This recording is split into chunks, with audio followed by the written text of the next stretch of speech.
La batalla de Lepanto fue un combate naval que tuvo lugar el 7 de octubre de 1571 cerca de la ciudad griega de Naupactos, que se traduce como Lepanto en italiano y de ahí llega al español.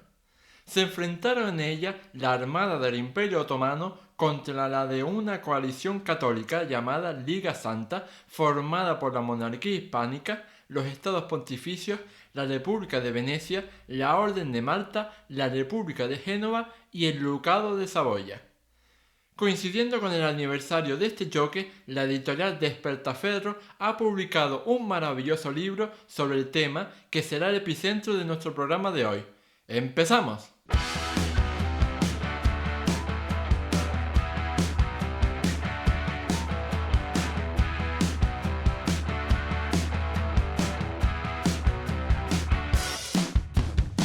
Muy buenas a todos y bienvenidos al episodio 5 del podcast de Historia, el programa con el que cualquier persona pueda aprender sobre historia independientemente de su formación o nivel de conocimientos previos. Soy Óscar Hernández, historiador y divulgador histórico. Me puedes leer en mi web Historia y puedes seguirme y contactar conmigo en mis perfiles en Facebook, Twitter e Instagram.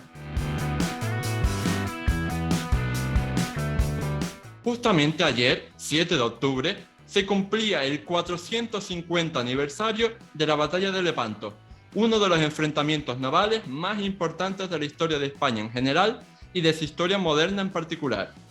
Para hablar de este acontecimiento, tengo el gran honor de presentar a nuestro primer entrevistado, Alex Claramunt Soto, doctor en periodismo por la Universidad Autónoma de Barcelona, divulgador histórico y director de la revista de Historia Moderna de la prestigiosa editorial Despertaferro. ¿Qué tal estás, Alex? Hola, muy buenas. Pues muy bien, aquí encantado de colaborar con vosotros y listo para entrar al tema. Me alegro, me alegro. Para nuestros oyentes que todavía no te conozcan, háblanos un poco de ti. ¿Cómo un graduado en periodismo llegó a ser el director de la revista de Historia Moderna de Despertaferro? Porque ya te digo que mi admiración por la editorial y por tu trabajo es muy grande.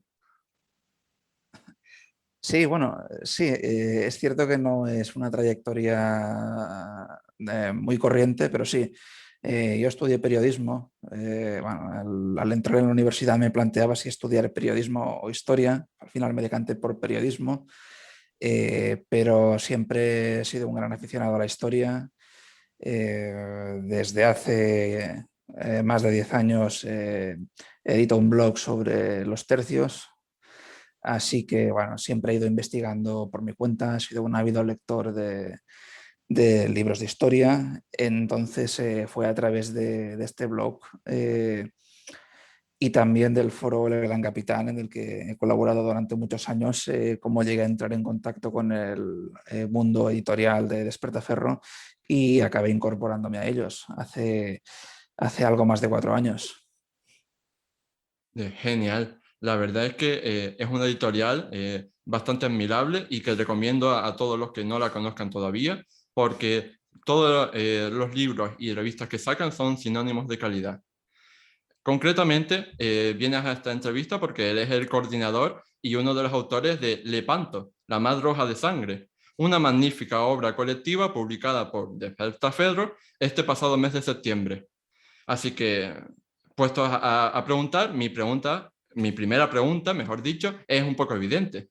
¿Por qué quisieron publicar este año un nuevo libro sobre esta famosa contienda? Bien, por un lado tenemos la efeméride, es el 450 aniversario de la Mm, batalla de Lepanto, pero sobre todo lo que buscábamos al aprovechar esta circunstancia es dar un nuevo enfoque al estudio de esta batalla. mm, Lo que vemos, si nos fijamos en la historiografía tradicional y cómo ha abordado la batalla de Lepanto, es que generalmente lo ha hecho en clave nacional. Los mm, italianos han puesto énfasis en el papel de Venecia, en España se ha adoptado un enfoque muy hispánico. Eh, en el mundo anglosajón quizás sí ha habido una perspectiva más amplia, pero sin soslayar todas las dimensiones. Entonces lo que hemos querido es reunir en este tomo a expertos españoles, italianos, turcos, mm. anglosajones y ofrecer una visión panorámica que abarque todas esas realidades y que las integre en un mismo tomo. Mm. De eso precisamente hablaremos ahora más adelante, pero para nuestros oyentes o espectadores, si nos estás viendo desde YouTube, que no conozcan exactamente la batalla de Lepanto, pues una preguntita previa antes de entrar en faena sería, ¿de verdad la batalla de Lepanto pues, fue tan importante para la historia de la Europa moderna? Y yo te diría incluso una segunda pregunta dentro de este bloque. Haciendo un ejercicio imaginativo de historia contrafactual, ¿qué crees que habría pasado de haber perdido la Liga Santa esta batalla? Son preguntas muy interesantes. La importancia de Lepanto es cierto que se puede cuestionar. En un plano estratégico, por así decirlo, es cierto que Lepanto no tuvo unas consecuencias inmediatas, no motivó un cambio territorial. Los otomanos al cabo de un año ya habían reconstruido su armada. Lo que sí tuvo fue un impacto psicológico muy contundente y es Mm, por esto por lo que yo me atrevo a decir y en general creo que hay bastante consenso en este tema, es que sí que fue decisiva. Es decir, antes de Lepanto, desde el primer tercio del siglo XVI, la batalla de Preveza de 1538, nos encontramos con que un aura de invencibilidad rodea a la Armada Otomana. mm, Entonces, eh, el que el triunfo cristiano en Lepanto fuese tan contundente no solamente fue un revulsivo moral realmente importante para el bando cristiano, sino que también supuso un cambio importante en el bando otomano. Hablamos de que en Lepanto desaparece toda una generación de marinos, capitanes y oficiales experimentados, por lo que, aunque sí es cierto que la flota otomana se reconstruye, no es una flota que tenga la misma calidad, tanto humana como material, que las de los estados cristianos. Entonces sí que hay una merma significativa del poder naval otomano. Y mm, relacionándolo con la segunda pregunta, si nos fijamos en la época dorada de la Armada Otomana, con Heiredin Barbarroja, vemos que no es una armada que opere solamente en las aguas territoriales otomanas, sino que también lanza incursiones y campañas de gran envergadura en el Mediterráneo occidental. Tenemos el saqueo de Mallorca, tenemos acciones en conjunción con la Armada Francesa en la isla de Córcega, la flota otomana llega a pasar un invierno en Tolón. Entonces, si los turcos hubiesen ganado en Lepanto, sin duda se hubiese vuelto a una situación parecida a esa. Hay que pensar que la Armada cristiana, o mejor dicho, las armadas veneciana, española, pontificia y de los pequeños estados italianos, no tenían la capacidad de recuperarse tan rápido como la turca. mm, Entonces, una derrota hubiese sido potencialmente devastadora en este sentido. mm. Sí, y estoy de acuerdo contigo. Y ahora, volviendo a como comentabas anteriormente, yo creo que a grandes rasgos, tres son los grandes puntos fuertes de esta obra, ¿no? A grandes rasgos. El primero de ellos, yo diría que es la propia estructura del libro, pues se pone un énfasis especial no solo en la propia batalla en sí, sino pues en todo ese camino, ese recorrido para llegar hasta ella y también en las consecuencias que tuvo, no solo a nivel político, sino también incluso en la propaganda, en la literatura, en la poesía. De hecho, de los 10 capítulos que tiene el libro, solo los 3 centrales están versados sobre el enfrentamiento, ya que los 4 primeros y los 3 últimos versan sobre los antecedentes y sobre la trascendencia posterior, respectivamente. De ese primer y tercer bloque, es decir, de los antecedentes y las consecuencias, ¿qué crees que tú, que es lo que más llamará la atención del lector cuando lea este libro? Pues yo creo que sin lugar a dudas el aspecto más novedoso para el público, no ya de habla hispana, sino occidental, va a ser la perspectiva otomana. Mm, Tenemos un capítulo centrado en los preparativos y el tránsito de la Armada Otomana en el año previo antes de Lepanto, y luego otro texto centrado en la reconstrucción de la Armada después de la batalla. Son capítulos que han sido escritos por el doctor Idris Bostan, que es el mm, mayor experto en la Armada Otomana del siglo XVI, y que ofrecen una perspectiva totalmente inédita, totalmente novedosa. De hecho, esos capítulos permiten entender la lógica y el funcionamiento de la Armada Otomana en la coyuntura del Lepanto. Porque permiten entender también el porqué de la derrota, ¿no? Ya que vemos el estado material y humano de la Armada en vísperas de la batalla, las mm, disensiones en el alto mando. Creo que son los capítulos más innovadores, sin lugar a mm. dudas. Sí, pues precisamente ese es otro de los puntos fuertes que quería destacar, esta perspectiva nueva, innovadora, centrándose no solo en el bando cristiano, sino también en el bando otomano. Por lo que tengo entendido, esta nueva perspectiva se realizó gracias a que estos autores hicieron una investigación exhaustiva en los archivos estatales otomanos en Turquía.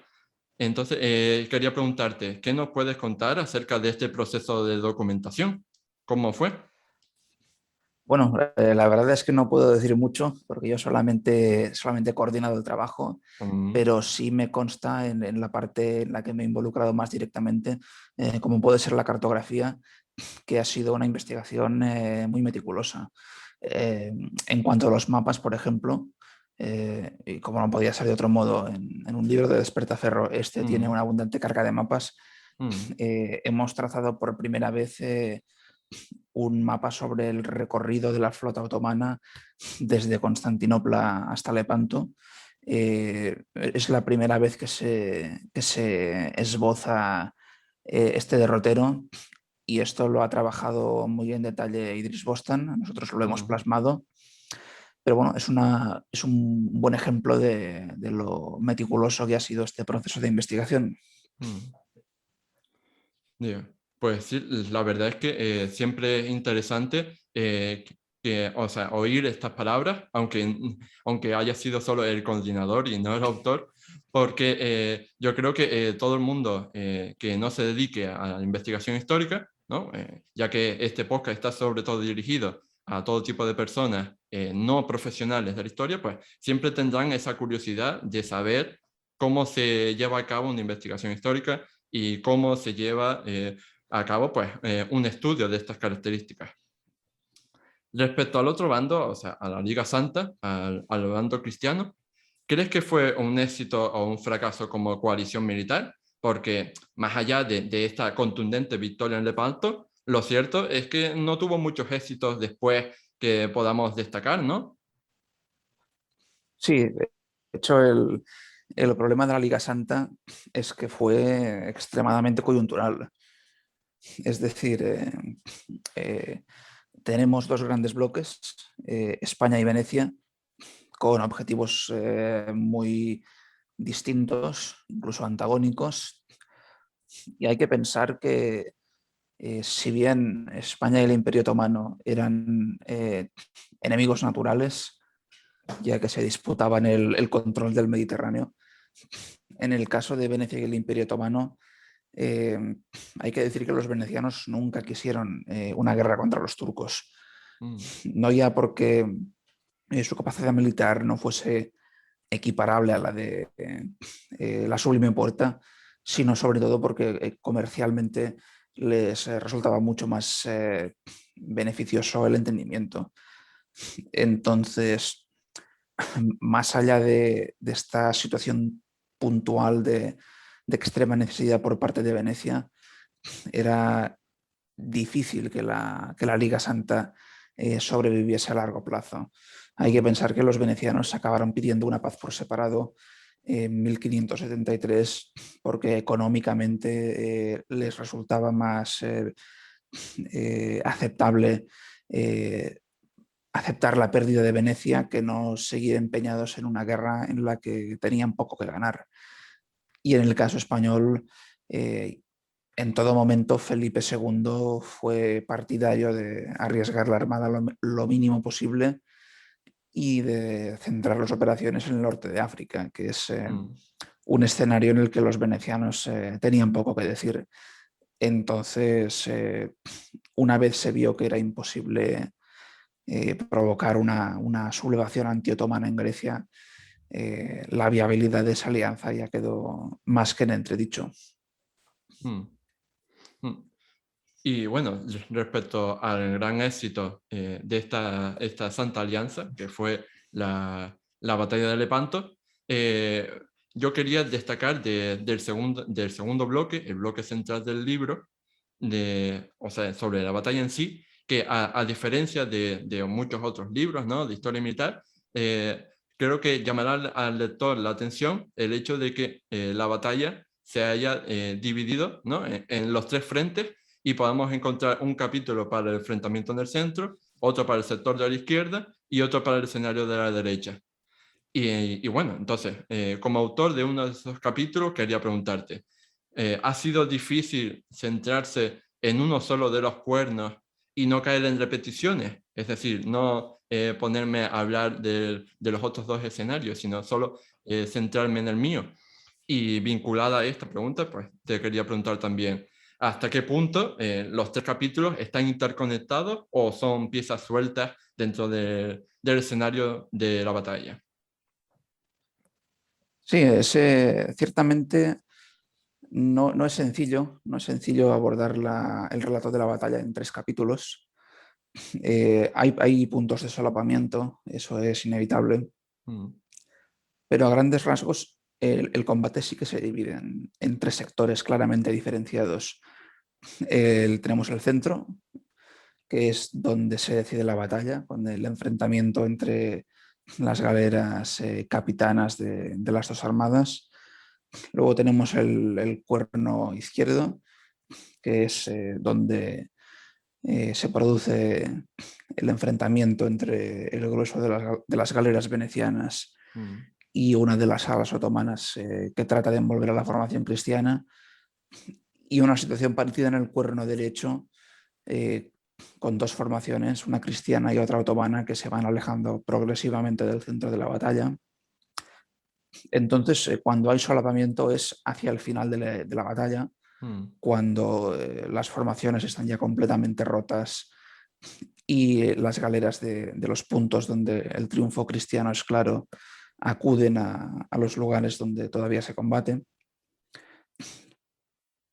Y efectivamente, en relación con la segunda pregunta, eh, sí que podríamos hablar de un enfrentamiento diacrónico, en el sentido de que en la batalla de Lepanto duró unas pocas horas, en la que sucedieron muchas cosas y en la que por lo tanto es complicado realizar un relato íntegro que cuente cosas que pasaron en lugares separados por varios kilómetros al mismo tiempo. mm, Por lo tanto, nosotros creemos que la idea de separar la batalla en tres capítulos es probablemente la más acertada a efectos narrativos, mm, puesto que permite seguir con mucha más facilidad el desarrollo de los acontecimientos. mm. Pues muy bien. La verdad es que ya digo que me pareció algo muy novedoso y bien abordado, que es lo importante. Precisamente tú eres uno de los autores de estos capítulos centrales y al mismo tiempo eres el coordinador general de la obra. Entonces, te quería preguntar cómo ha sido la labor de coordinación de todos estos capítulos para que el libro pudiera salir a la luz, porque, pues, como ya hemos dicho, pues, es un libro, sobre todo, ¿no?, en estos capítulos centrales, que está como muy interconectado y que puede caer en repeticiones, pero la labor de coordinación pues ha sido muy buena y no, no sucede ese caso, ¿no? No estamos leyendo siempre lo mismo a lo largo de los distintos capítulos. Sí, la verdad es que no ha sido extremadamente complicado coordinar el libro. La ventaja de este enfoque en capítulos es que hemos podido dividir con facilidad las áreas temáticas. Ujú, Entonces, no ha habido un solapamiento más que de forma coyuntural en el punto de conexión entre algunos capítulos. ujú, En este caso no ha sido complicado hablar con los autores para comentarles cuál era el problema y si era preciso eliminar o añadir algo. Y se ha hecho sin mayores dificultades. ujú. Respecto al tercer bloque, el bloque de la trascendencia, me ha llamado mucho la atención el capítulo final sobre cómo se plasmó la victoria de Lepanto en la literatura y en la poesía, ¿no? Escrito por Lara Vila, porque yo precisamente hice mi trabajo de fin de grado de la carrera sobre la propaganda del poder de Felipe II en la arquitectura, en la pintura y en la escultura. Entonces, pues, pues, al plasmar la propaganda, ¿no?, de Lepanto en la poesía y en la literatura, pues era campos que yo en ese momento no abarqué. Entonces, ¿crees que Lepanto fue el mayor éxito propagandístico de la monarquía hispánica, al menos en el siglo XVI? Pues es una buena pregunta. Y es difícil de responder porque realmente Felipe II dominó con gran habilidad el Mm, recurso propagandístico en todos los ámbitos. Sí, yo creo que probablemente Lepanto fue, ya desde sus inicios, tanto en la literatura como en la pintura, uno de los temas en los que se cimentó la imagen de Felipe II como gran defensor del catolicismo y de la Iglesia. mm, Eh, tenemos, bueno, además de la multitud de romances, de crónicas y de poemas que menciona Lara Vila en su artículo, tenemos cuadros de pintores como el Greco mm. o como Paolo Veronés, que se cuentan entre los más reputados del momento, que también dan fe de qué importancia Felipe II dio a ese triunfo. Mm. Sí, o sea, en este caso, ¿no? En el caso de la campaña de Lepanto, pues yo creo que Felipe II sobre todo quería realizar esas dos ideas, ¿no? Que este triunfo se consiguió bajo el inmejorable liderazgo de los castellanos y que por otra parte, pues era fruto del incansable compromiso de los reyes de la monarquía hispánica en la defensa de la cristiandad católica en Europa. Sí, sí, sin duda, sin duda. Mm. Bueno, tengo que decir que los que me conocen a nivel personal o me siguen en mi web o en las redes sociales saben que soy un enamorado de las obras de divulgación histórica que vienen con numerosos materiales complementarios, aparte del texto propiamente dicho. Y tal como mencionaste tú al principio de la entrevista, pues este libro, como todos los de Despertaferro, cumple todas las expectativas y tiene una gran cantidad de estos materiales que ayudan al lector a introducirse en la lectura más a fondo y que yo creo que son muy útiles. Entonces, a nivel general, quería preguntarte más detenidamente que al principio, ¿qué relevancia tiene para el Despertaferro el uso de estas ilustraciones, mapas, fotografías, anexos, glosarios, cronologías, índices, etcétera?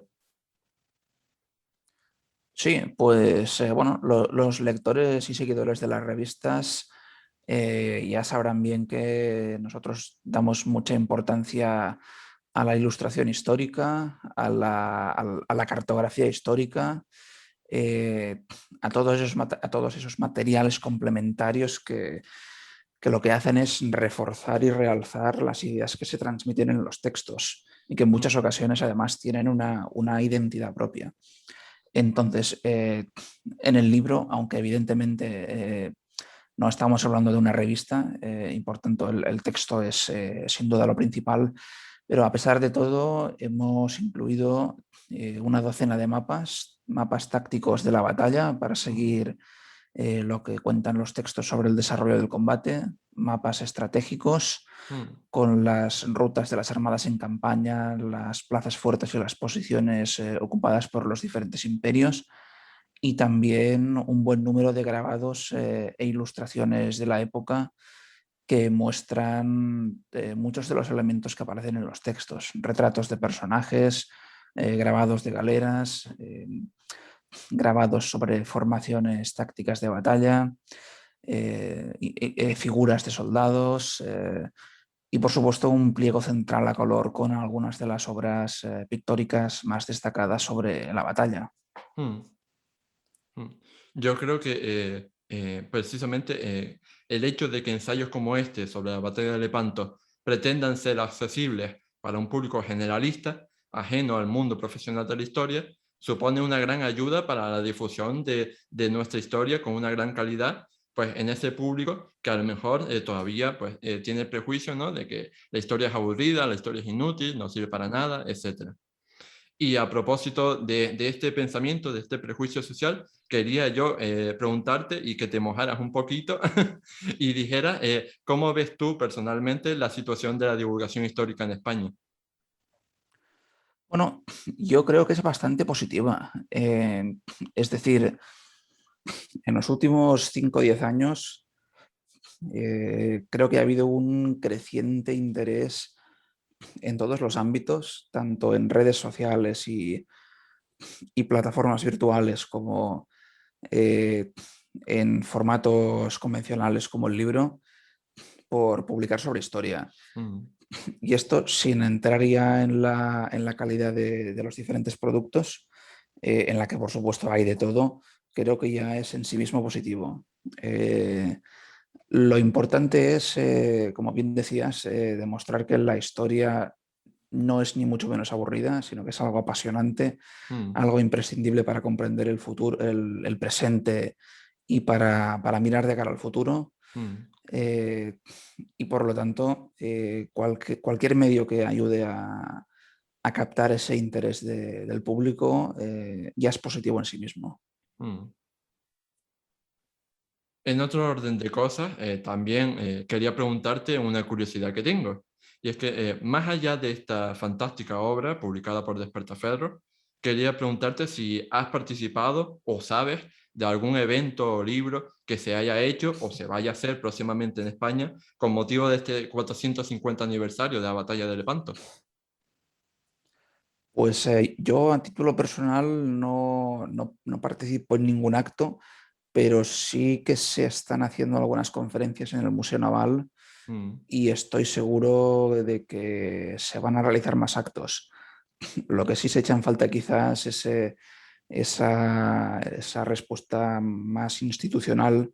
mm, Es cierto que es el 450 aniversario, no es una cifra redonda, pero bueno, a pesar de todo,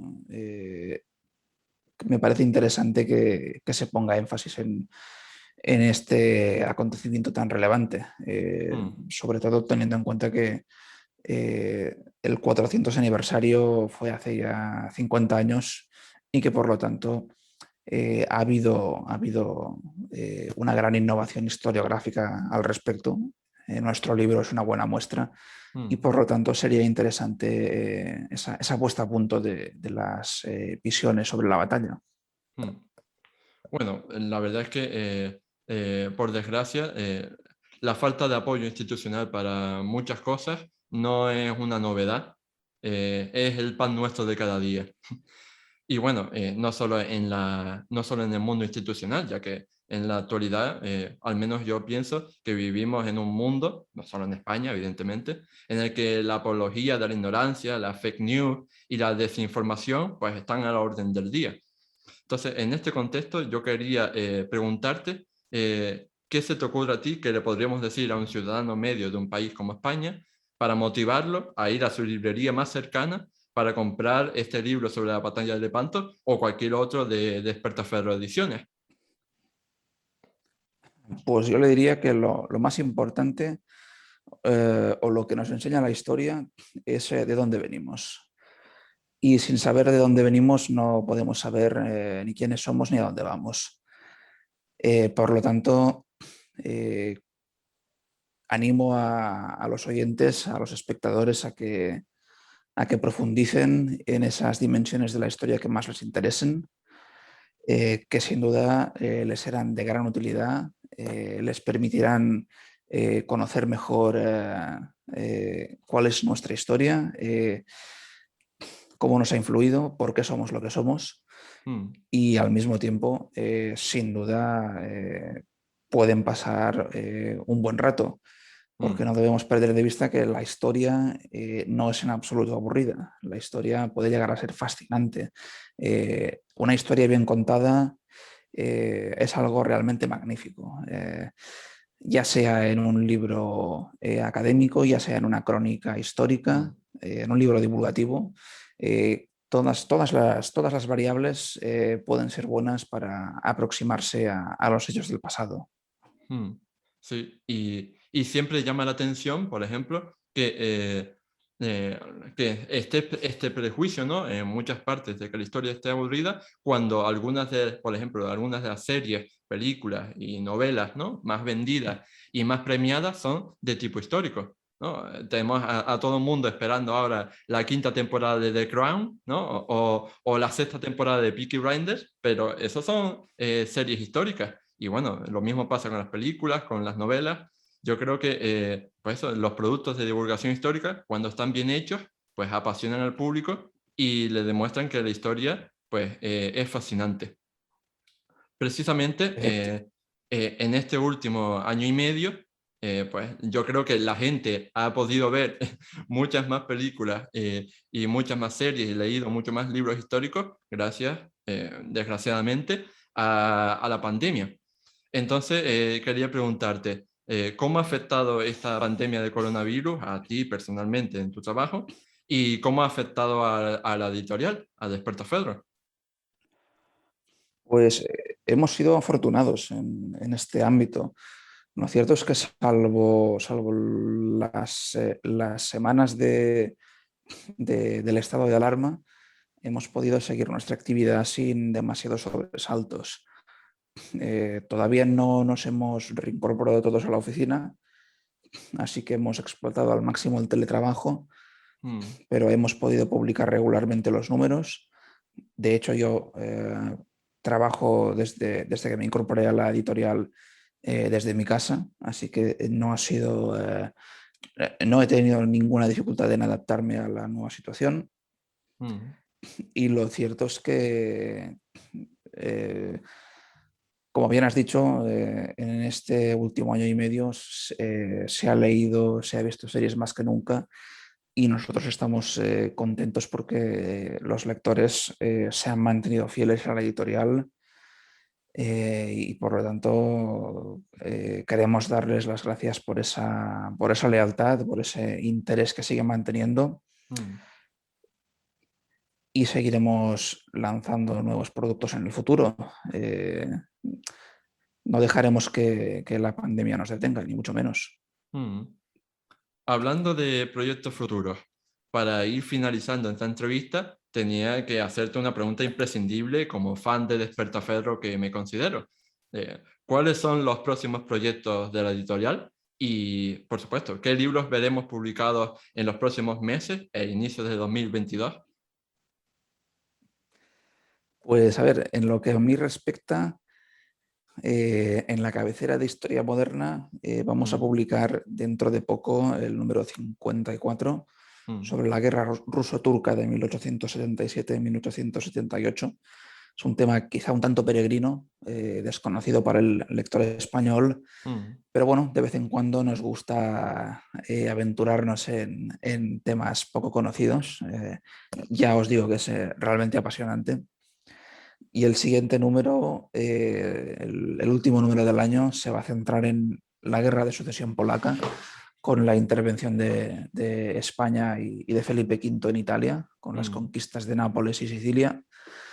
Yo creo que son dos números apasionantes y de gran interés. mm, Y en cuanto a libros, eh, dentro de poco también va a salir el cuarto cuaderno de historia militar. mm, En este caso es el segundo que yo dirijo. El primero estaba centrado en los soldados de los tercios y Mm, este segundo se centra en los marinos de la monarquía hispánica. Entonces, lo que hacemos básicamente es una aproximación en clave social a la realidad de los hombres de mar de España de los siglos XVI y XVII, también con una buena carga de ilustraciones y de mapas. mm, Va a salir a la venta en octubre también, así que dentro de poco tendremos estas interesantes novedades. mm. Desgraciadamente, hemos llegado al final de esta entrevista. Alex Claramunt, muchas gracias por todo, de verdad. Ha sido un placer maravilloso que hayas estado aquí en el programa de historia. Te deseamos que sigas cosechando en el futuro el mismo éxito, o muchos más, que hasta ahora, tanto dentro de Despertaferro como fuera en tus proyectos personales. Muchísimas gracias. Bueno, pues hasta aquí el programa 5 de Historia.